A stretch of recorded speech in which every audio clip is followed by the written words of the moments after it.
Experience the next level of steel. Strong मतलब Mytham Steel, Mytham Steel, Mytham Steel. Devbhoomi Uttarakhand university Dehradun. One University, unlimited opportunities. Agarwal packers and movers limited. Limited नहीं तो असली नहीं.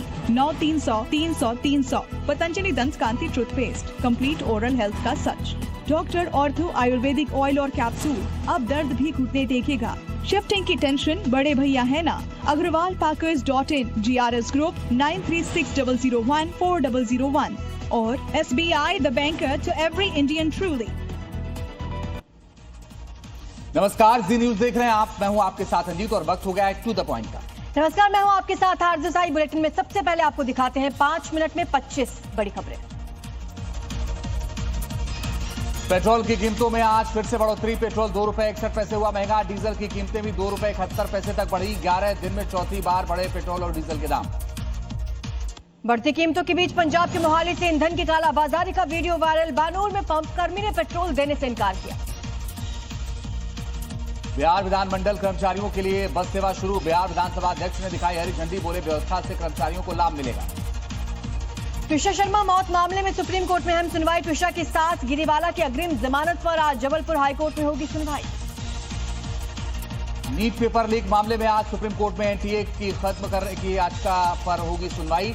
CBI अब तक इस मामले में 10 आरोपियों को गिरफ्तार कर चुकी है. अमेरिकी विदेश मंत्री मार्को रूबियो आगरा पहुंचे. ताजमहल का करेंगे दीदार. 2 दिवसीय बीकानेर दौरे पर केंद्रीय गृह मंत्री अमित शाह. बीएसएफ और सुरक्षा एजेंसियों के साथ होगी हाई लेवल बैठक. भारत पाकिस्तान सीमा की सुरक्षा व्यवस्था की करेंगे समीक्षा. 3 दिन के दौरे पर लखनऊ पहुंचे संघ प्रमुख मोहन भागवत. संघ के कामकाज अभियान पर करेंगे चर्चा. सरकार से संगठन तक के कामकाज की समीक्षा होगी. राष्ट्रपति द्रौपदी मुर्मू आज वितरित करेंगी 66 पद्म पुरस्कार. अभिनेता स्वर्गीय धर्मेंद्र को पद्म विभूषण. महिला क्रिकेट टीम की कैप्टन हरमनप्रीत कौर को पद्मश्री मिलेगा. मुंबई में मीरा रोड पर सोसाइटी में सुरक्षा सख्त. सोसाइटी के अंदर कुर्बानी का विरोध. एंट्री गेट पर गाड़ियों की सुरक्षा की जांच. 2023 और 24 में कुर्बानी पर हुआ था जमकर बवाल. पंचकुला के ताऊ देवीलाल स्टेडियम पहुंचे सीएम नायब सिंह सैनी. पुलिस भर्ती अभ्यर्थियों से की मुलाकात. प्रशासन के इंतजाम के बारे में लिया रिव्यू.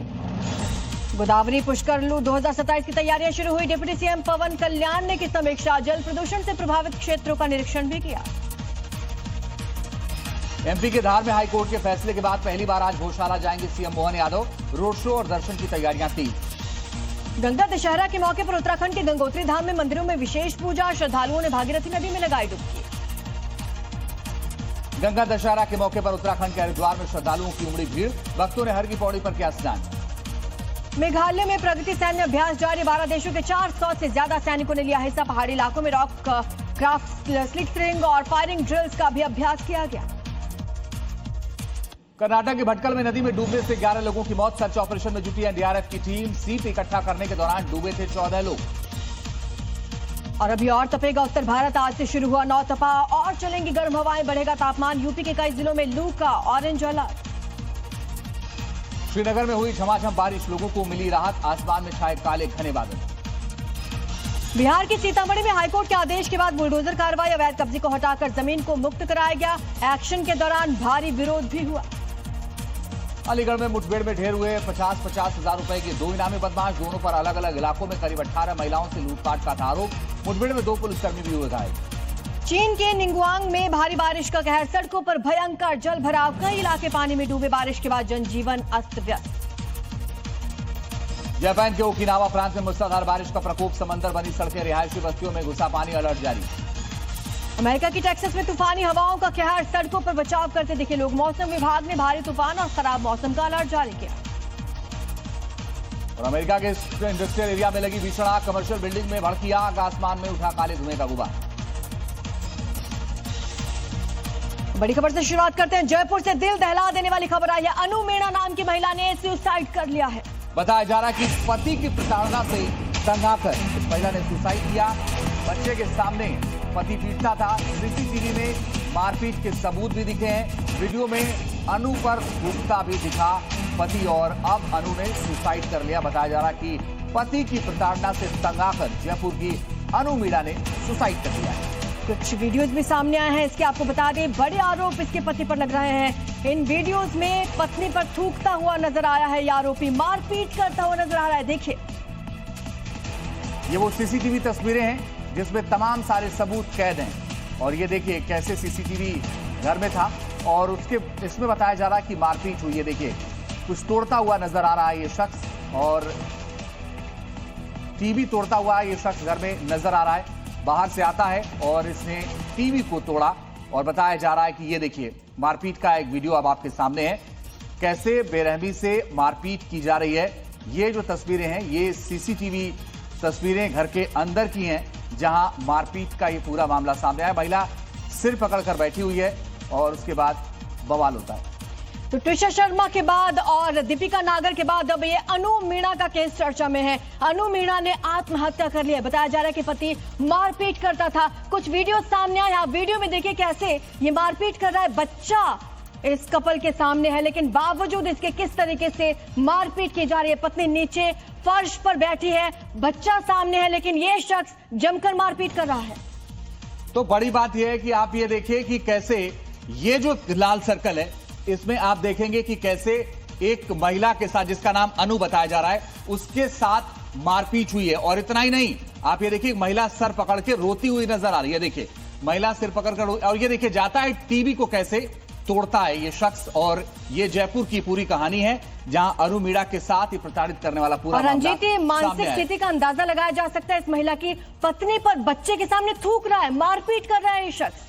और उसके बाद देखिए, उसके बाद ये महिला कुछ कहती है, उसको सुनने के लिए शख्स तैयार नहीं है। ये बच्चा खड़ा है, ये बच्चा खड़ा है, ये वो देखिए थूकता हुआ नजर आया। ये स्थिति है फिलहाल, और ये स्थिति जयपुर में हुई जब इसी व्यक्ति की प्रताड़ना से तंग आकर, जी हां, इस व्यक्ति से प्रताड़ना से तंग आकर इस महिला ने आत्महत्या कर रही। अलग अलग तस्वीरें इस वक्त आपके सामने। ये वीडियोस वायरल हो रहे हैं जमकर, और अब देखिए किस तरीके से ये मारपीट कर रहा है। बच्चा इसके सामने है, बच्चे के ट्रॉमा का अंदाजा आप लगा सकते हैं, महिला की मानसिक स्थिति का आप अंदाजा लगा सकते हैं। क्या मानसिक स्थिति रही होगी कि महिला ने आत्महत्या कर ली। लेकिन ये फुटेज बहुत कुछ कह रहे हैं।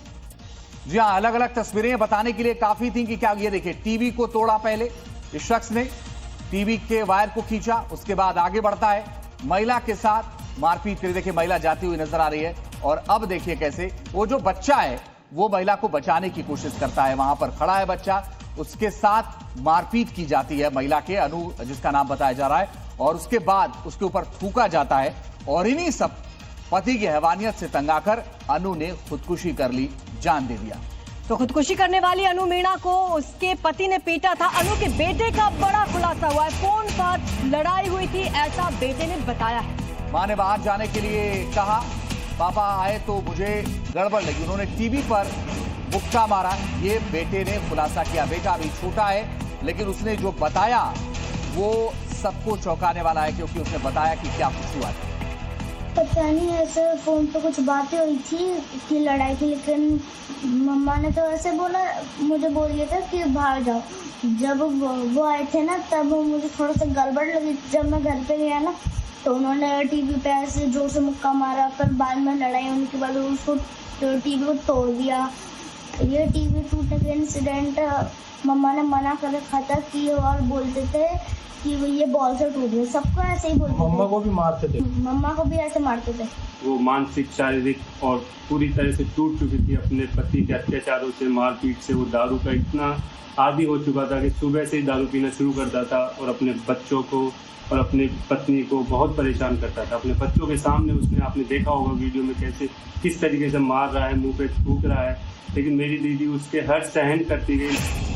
और इससे जुड़ी बड़ी खबर यह है कि घटना के 40 दिन बाद अब केस दर्ज हुआ है। केस दर्ज होने के बाद पति फरार हो गया है। अब पुलिस गौतम मीणा की तलाश कर रही है। आपको बता दें कि 40 दिन बीत चुके हैं इस केस के।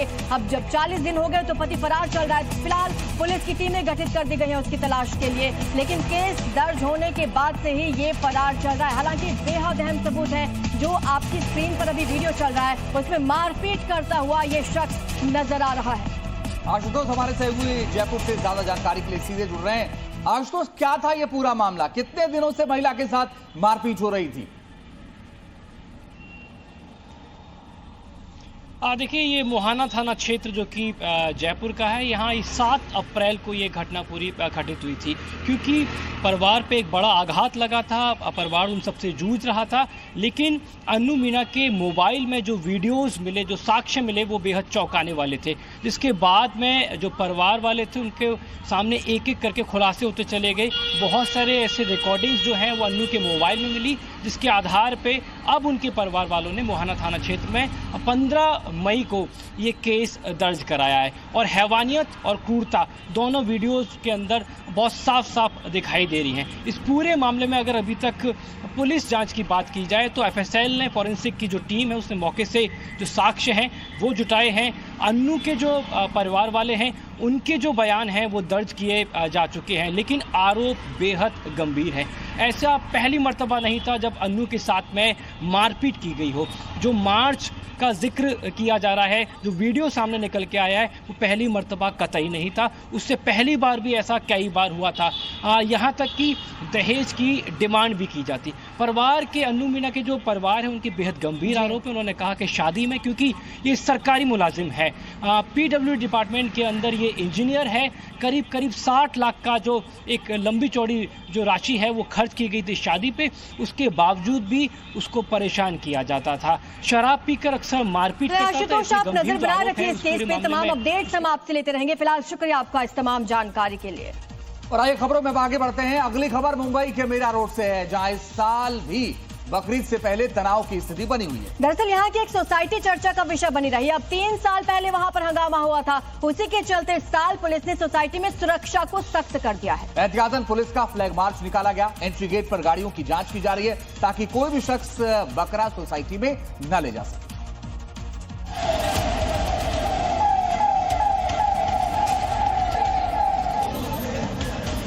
यहाँ ना कोई दंगा हुआ, ना ही कोई बवाल, ना ही कोई अराजकता, ना ही कोई हंगामा, ना ही ये कोई संवेदनशील इलाका है। लेकिन फिर सवाल ये कि इतनी भारी संख्या में पुलिस फोर्स क्यों? मुंबई के मीरा रोड पर पुलिस वालों का फ्लैग मार्च क्यों? एक प्राइवेट हाउसिंग सोसाइटी में इतनी सुरक्षा क्यों? मीरा रोड की सोसाइटी की इन तस्वीरों को जिसने भी देखा वो हैरान रह गया। दरअसल इन तस्वीरों की असल वजह बकरीद है, जो 2 दिन बाद आने वाली है। जहां ये फ्लैग मार्च निकाला जा रहा है वो मीरा रोड की जप नॉर्थ सोसाइटी है। इस सोसाइटी को लेकर पुलिस पहले से ही अलर्ट है, ताकि कोई भी शख्स नियमों को तोड़ते हुए कुर्बानी का जानवर इस सोसाइटी में ना ले आए। इतना ही नहीं, बिल्डिंग के हर गेट पर प्राइवेट बाउंसर्स तैनात कर दिए गए हैं, जो हर आने जाने वाली गाड़ियों की तलाश ले रहे हैं, ताकि कोई भी छिपकर जानवर को सोसाइटी में ना ले जा सके। अब आपको 3 साल पहले की वो घटना बताते हैं, जिसके चलते इस सोसाइटी को लेकर मुंबई पुलिस अलर्ट हो जाती है। बकरीद से पहले सुरक्षा के कड़े इंतजाम कर दिए जाते हैं। 2023 में मोहसिन शेख नाम का शख्स बकरीद की कुर्बानी के लिए 2 बकरे घर ले आया था। जब सोसाइटी के बाकी लोगों को इसके बारे में पता चला तो हंगामा हो गया। लोगों ने बकरों को अंदर लाने और सोसाइटी में कुर्बानी का खुलकर विरोध किया। विरोध के दौरान जय श्री राम के नारे लगे, हनुमान चालीसा का पाठ हुआ और तनाव बढ़ गया। हंगामे के बाद पुलिस मौके पर पहुंची, स्थिति को संभाला और बाद में 11 लोगों के खिलाफ FIR दर्ज की गई। 2024 में भी मुस्लिम परिवारों ने कुर्बानी के लिए बकरे सोसाइटी में लाने की कोशिश की थी, जिसका खूब विरोध हुआ था। नियमों के तहत सोसाइटी परिसर में कुर्बानी की इजाजत नहीं है। इस घटना के बाद से ही हर साल मीरा रोड की सोसाइटी में बकरीद पर सुरक्षा बेहद कड़ी कर दी जाती है। पुलिस का पहरा बिठा दिया जाता है ताकि सोसाइटी में कोई बकरा न ला सके। इस बार भी पुलिस पहले से अलर्ट है, फ्लैग मार्च निकाला जा रहा है। Bureau report, Zee media. तो बकरीद से पहले देश के कई राज्यों में सुरक्षा के तमाम इंतजाम कर दिए गए हैं।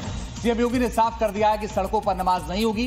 तो उधर महाराष्ट्र में भी इस मुद्दे पर खूब सियासत हो रही है। महाराष्ट्र के मंत्री नितेश राणे ने उन लोगों को जवाब दिया है जो होली और दिवाली पर नियम कायदे लेकर आ जाते हैं। राणे ने कहा कि बकरी ईद पर ऐसे लोग कहां चले जाते हैं। लोग मुझसे पूछते हैं, साहब आपके यहाँ यूपी में क्या सड़कों पे सचमुच नमाज नहीं होती? मैं कहता हूं कतई नहीं होती है, आप जाके देख लो, नहीं होती है। क्या अधिकार है उसको सड़क रोकने का? आवागमन बाधित करने का कौन सा अधिकार है? जहां उसका स्थल होगा वहां जाके करें। बकरी ईद येते आहे ना, त्यांना सांगा जरा व्हर्च्युअल बकरी करा. यूपी से लेकर महाराष्ट्र तक बकरीद को लेकर माहौल गर्म है। उधर बंगाल में नई सरकार आने के बाद तुष्टीकरण पर हंटर चला है। महाराष्ट्र के फायर ब्रांड नेता नितेश राणे ने मुसलमानों को वर्चुअल बकरीद मनाने की सलाह दी है। एक कार्यक्रम में बोलते हुए नितेश राणे ने कहा कि होली और दिवाली आने पर हिंदुओं को सलाह दी जाती है, लेकिन हिंदू त्योहारों पर ज्ञान देने वाले पर्यावरण प्रेमी बकरीद पर क्यों भूल जाते हैं। हिम्मत है तो वो मुसलमानों को सलाह दे।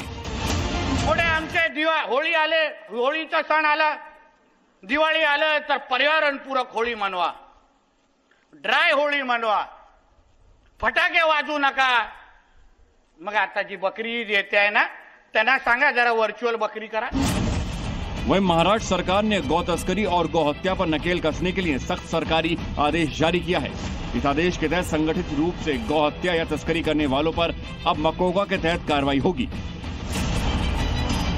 गौवंश हत्या संदर्भात अजून कडक आम्ही लोकांनी परिपत्रक काढलेलं आहे. प्रत्येक पोलीस स्टेशनकडे आलं, पोलिसांनी थोडा आमच्या भगवादारांकडे लक्ष दिल्यापेक्षा थोडं GR वाचा, GRची अंमलबजावणीवर लक्ष द्या. आपल्यासाठी चांगलं आहे, चांगल्या जागी पोस्टिंग मिळेल। ओवैसी की पार्टी ने महाराष्ट्र सरकार पर निशाना साधते हुए कहा है कि बकरीद से पहले ही सरकार को यहाँ मकोका लगाना और ये सब याद आ जाता है। बकरीद के पहले ही सरकार को सब याद आ जाता है, मकोका लगाना, ये लगाना। देखिए हमारा तो साफ मानना है, सारे उलेमा भी बोल रहे हैं, बड़े बड़े लोगों का ये कहना है कि गाय को राष्ट्रीय पशु घोषित कर दिया जाए। तो बकरीद से पहले महाराष्ट्र की सियासत गर्मा गई है। पश्चिम बंगाल में भी इस पर खूब सियासत हो रही है। यूपी में भी सीएम योगी ने साफ कर दिया है कि बकरीद पर सार्वजनिक स्थलों पर पशुओं की बलि स्वीकार्य नहीं है और सड़क पर नमाज कतई नहीं होगी। और कानून को चुनौती देने वालों को योगी राज में सबक लगातार सिखाया जा रहा है। यूपी के अलीगढ़ में 2 बदमाश एनकाउंटर में ढेर कर दिए गए। इन दोनों पर कई मुकदमे दर्ज थे। उधर जौनपुर से भी एनकाउंटर की तस्वीर सामने आई। जौनपुर में इनामी बदमाश रवि यादव मुठभेड़ में मारा गया है। यानी कि मैसेज बिल्कुल क्लियर है, जो लोगों के लिए दहशत बनेगा उसका यही अंजाम होगा।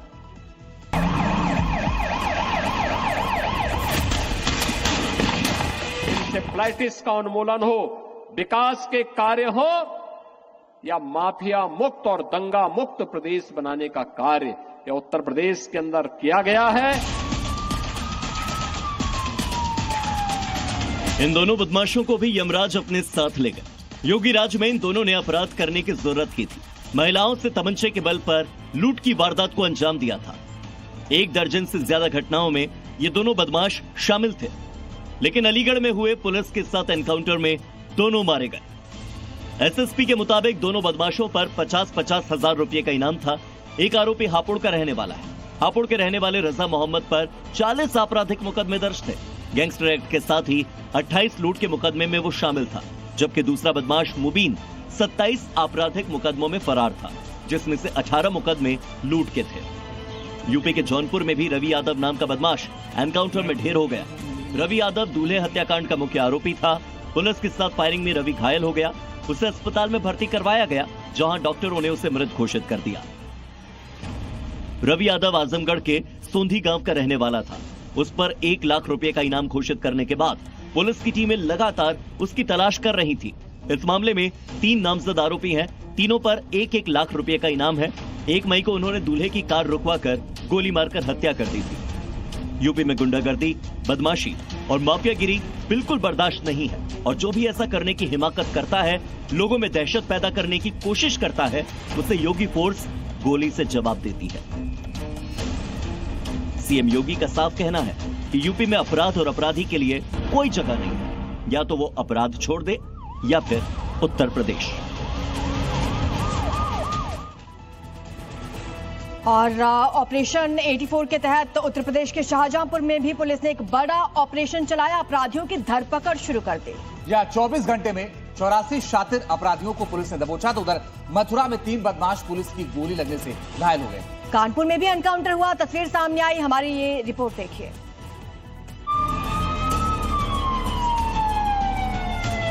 एक-एक तस्वीरों को देखिए। ये शातिर बदमाश उत्तर प्रदेश के शाहजहांपुर में सबसे बड़ा अभियान चलाकर इन शातिर बदमाशों पर शिकंजा कसा गया।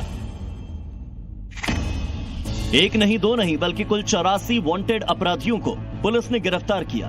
पूरे जिले में पुलिस ने अभियान चलाया और इन बदमाशों को दबोचा। इनमें से कई अपराधी पुराने मुकदमों में वांटेड थे, कुछ कोर्ट में चल रहे मामलों में तारीखों पर हाजिर नहीं हो रहे थे और ऐसे वारंटियों और वांछितों की तलाश के लिए पुलिस ने ये स्पेशल कार्रवाई की। पुलिस का दो टूक कहना है कि ऐसे अपराधियों के खिलाफ ये एक्शन लगातार जारी रहेगा। भविष्य में भी ऐसे अभियान चलाए जाते रहेंगे ताकि जिले में अपराध पर प्रभावी नियंत्रण रखा जा सके। इस अभियान में पूरे जनपद में 84 अभियुक्तों को गिरफ्तार कर जेल भेजा गया है और इसमें अभी आगे की विधिक कार्रवाई प्रचलित है। ये बदमाश अपने पैरों पर ठीक से चल तक नहीं पा रहा, इससे खाकी का सहारा लेना पड़ रहा है। ये तस्वीरें मथुरा की, जहां पर पुलिस और पशु चोरों के बीच में मुठभेड़ हो गई। इस दौरान 3 बदमाश पैर में गोली लगने से घायल हो गए। पुलिस ने मुस्तैदी दिखाते हुए इन तीनों को मौके पर ही दबोच लिया। इन बदमाशों से भारी मात्रा में नकदी और अवैध हथियार बरामद हुए। पुलिस अब इस गिरोह के बाकी सदस्यों और उनके आपराधिक इतिहास का पता लगाने में जुटी हुई है। इनको कोम्बिंग के दौरान 3 बदमाशों को पकड़ा गया है। एक बदमाश अभी भी फरार है, उसकी कोम्बिंग अभी जारी है और घायल बदमाशों को अस्पताल के लिए रवाना किया है। आवश्यक कार्रवाई की जा रही है और इनके कब्जे से लगभग 1,04,000 रुपए और 3 तमंचे और जितना कारतूस बरामद किए गए हैं।